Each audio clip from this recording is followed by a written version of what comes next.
Hey everybody, Dustin DePirac here, calling this Dandy Graham. We decided, we haven't really come to talk to you guys about what we've seen about football camp yet. We thought this would be a good day to do it because today was the first day that we got to talk with the quarterbacks. They've made just about every other position available except quarterback. Coach Kevin Wilson said that he just kind of wanted to keep those guys out, let them play a little bit, and then kind of bring them all together. And as per usual, we talk to them all at once. They almost always do this, which is fine, I guess. But we got some time, I think, to really talk to Wilson about what he thinks about where the quarterback competition stands, and talk to those three guys about where they think it stands. But I think what Andy and I were discussing earlier, what I think is most interesting, I think today marked another sort of kind of step in the direction it tells us that Wilson's not afraid of playing multiple guys, of not necessarily picking one guy. He was always a guy at the beginning that said, I want to have one guy who's never, looking over his shoulder. He's had enough, kind of quarterback carousel stuff go on in the past 2 years that I think he's significantly less afraid of it, and it doesn't sound to me like he's against the idea of playing two guys. No, he didn't sound averse to it, that's for sure. He didn't say he was going to do that. He just made it pretty clear that whatever the optimal option might be for the team might include that. Right. And I think anybody who saw Northwestern play last year, once again, it's not the usual situation that two guys play with regularity. Right. But Northwestern did it last year and went 10-3 and beat an SEC team in their bowl game. And it isn't like it can't be done. It just depends on your personnel, how well suited the personnel is for it, how well that suits the team. And I can see it definitely being a viable option. I'm not saying it's going to happen. Right. He might end up just deciding it's one guy, and this one guy has kind of separated himself, and let's go with this, barring any injuries or whatever. Mm-hmm. But I also could very much see a viable option of playing at least two guys with some regularity. Right, and the reason being, the more and more you look at this competition, the more you realize that there's something to be said for the idea of somebody coming out and commanding the offense and saying, this is mine, I own this. And maybe the fact that that's not happening is a reason for Indiana to be concerned. But really what it comes down to is you've got three guys who are very different stylistically. And it almost becomes a point of personal preference. Trey Roberson is obviously the athletic guy. He's gotten much, much better at throwing it around. But the reason he's in this conversation is because he's really, really fast and can make some things happen with his legs and with his feet. He can extend plays, and, he can just break them open. He has big play potential as a quarterback, that he can find the seam and just go. Nate Sudfeld is in this conversation because he's got the strongest arm. And he already had the strongest arm last year, I think, and he's even much stronger this year. Pretty accurate, too. And he's accurate. And just the way the ball comes out of you see the way the ball comes out of his hand. It just looks like the way a pro quarterback throws. And then honestly. Cam's kind of an all-around. Yeah, and Kaufman kind of does everything. Kaufman's the guy, Coach Wilson was asked, what do you think, what does each of these guys have? What's their kind of defining characteristic? And he just said that Kaufman's got the moxie and the brains and stuff like that. Kaufman's a super smart kid. Just seems to have a really just good football IQ. And, is willing to just, stick his nose in there and make plays. And just is a tough kid and has a good arm, good accurate arm, decent athleticism, again, can extend a play, isn't necessarily the guy that's going to bust open a 60-yard touchdown run like Roberson's capable of. But, can get you 4 or 5 yards when you need him, can go on 3rd and 3, and if he drops back and doesn't see anything, just pull forward and get it. He started 10 games last year. Yeah, exactly, and threw for 2,700 yards. Fourth highest total in Indiana history. Cam Kaufman's got it and didn't even start the first 2 games. Yep. So, and didn't finish a lot of games. Nate Sudfeld got a lot of the yards that he would otherwise have gotten. So you've got 3 guys that are a contrast of styles, and it almost reaches the point that if nobody. It's not even necessarily who's the best guy. They're all. It's what do you want? Do you want a guy with an arm? Do you want a guy with the athleticism? What's most important to you for making your offense go? And it almost requires that maybe you want them all and you play more. You can do a little bit more. It was interesting today. A couple of things. One would think if Indiana wants to further develop and diversify its running game, then Roberson would be the guy that would facilitate that the best. Right. However, and then Jerry DiNardo, the former Indiana coach who was in with the Big Ten Network on Tuesday, made the point that if it's going to be Roberson, that decision should probably be made relatively quickly, so you can gear your style of offense more to what he can do in that regard. However, Kevin Wilson demurred from that today a bit when we were talking, and he made it pretty clear that he's pretty comfortable with any of these 3 guys running the entire offense. Right. Nate Sudfeld can actually scoot pretty well for a big guy. It's not like he's immobile back there. Trey Roberson has improved as a passer, has gotten better, and Cam Kaufman, once again, can give you a little bit of both. And so I don't think Kevin Wilson thinks he needs to make a stylistic decision here. I think he thinks these guys can handle the whole shebang, and it's going to be a pretty diversified offense, no matter who is behind center. But I also think to your point, let's face it. I mean, Wilson wants to stretch the field horizontally. He wants to stretch it vertically. Trey gives you that horizontal thing where you better deal with him sideline to sideline.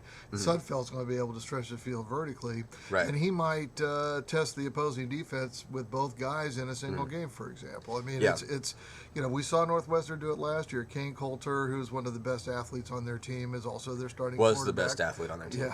Yeah, and is their starting quarterback. And then Trevor Siemian was a big arm and an accurate arm. It came in every game, I think, pretty much on a regular basis. He would come in and give that defense a real change of pace look. And sometimes they would even use Coulter as a slot guy at the same time.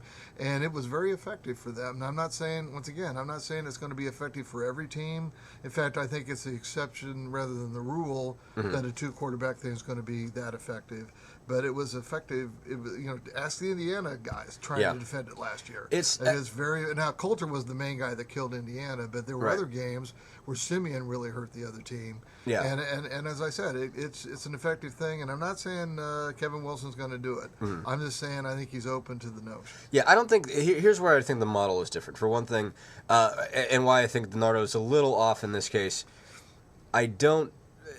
They've run a Trey Roberson offense before, and it's not necessarily. I don't think Roberson has advanced to the point that I don't think you have to make the entire offense. You don't have to go back to his freshman year when they became a zone read option team. I don't think they have to go back and do that necessarily because I think he can throw it well enough that you don't have to take that part of it it.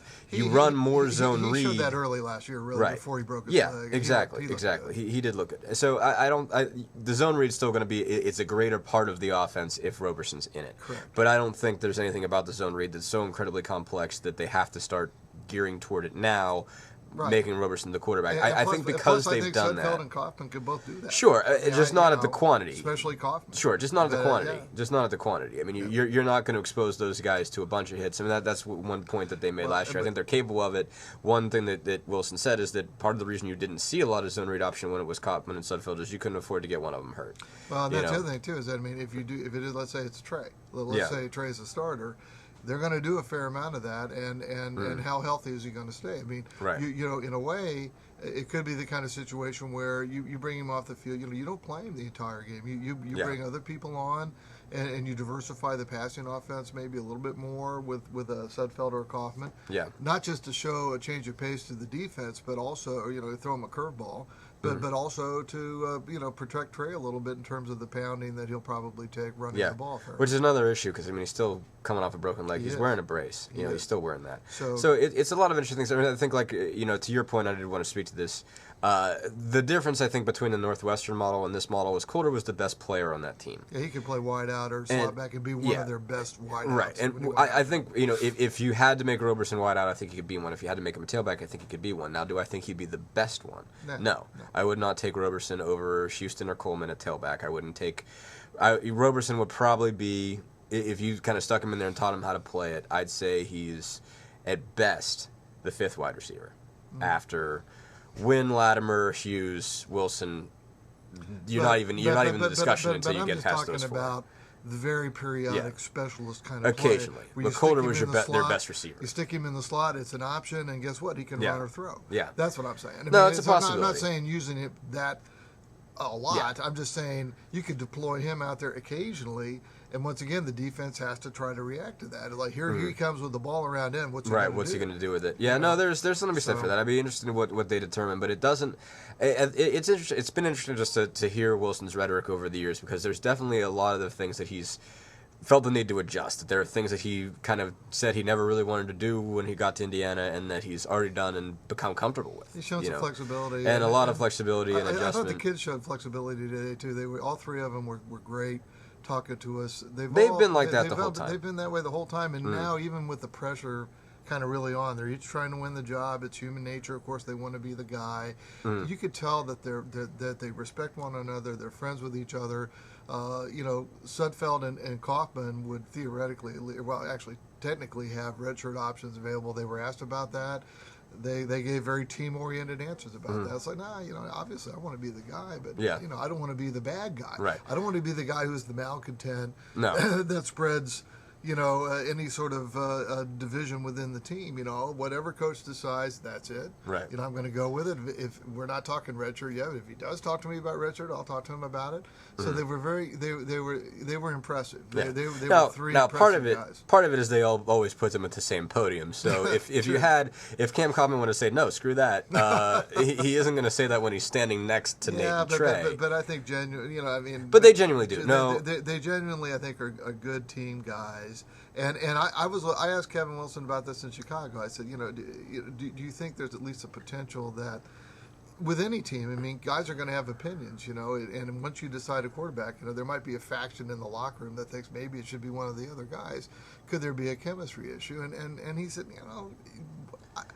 that's always possible, but I hope not. And I think he has reason to hope not. I think all these three guys are liked, and Wilson said that. He said, ask their teammates. They're comfortable with any of these guys. They like all of these guys. And I don't think he thinks whatever choice ends up being made, whether he's playing one guy or two guys or whatever, I think he thinks the team's going to move right along with it. It'll be all right. I also think, real quick, two things on this, but we got to close off. First off, I think they're closer with each other than they are with the rest of their teammates. Yeah, I agree with that. In a way. And what I mean by that is and frankly, I don't think any of them would be the captain.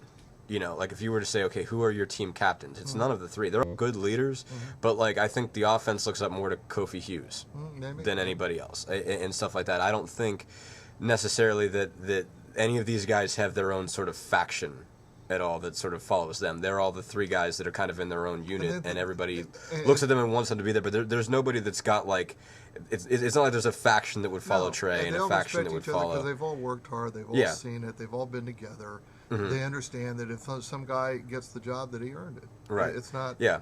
And also, I think one thing that Wilson did well last year, we really got to cut this off, but when he realized that he didn't have a starter and that he wasn't necessarily comfortable just picking Kaufman or Sudfeld, he made them both deal with getting pulled.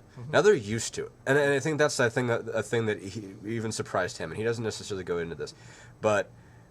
Nate Sudfeld's been pulled before, and Cam Kaufman's been pulled before, and the sun came up tomorrow, and that was I think that's what's different for this group is they've had their egos bruised and kicked around and had to just deal with it, and now they're used to it, as opposed to having been treated as though they're fragile. No, you can't pull a guy because if you do, then he'll never be confident again. Now, and you can tell they're more tough-minded. Yeah, exactly. It was like they just said they were pretty much told you're going to get pulled a lot. Get used to it, and that's the difference I think between this and a lot of other quarterback battles is these guys are used to getting pulled. These guys are used to having to screw up and getting pulled off and coming back on, but knowing that they'll have another chance, knowing that one screw up doesn't mean the end of their career. So that I think has toughened them and hardened them, and they're used to it. And it might make them open for whatever arrangement. Whatever arrangement they're going to deal with it, and not have again a chemistry issue. So, all right, thanks guys. We're gonna cut this one off.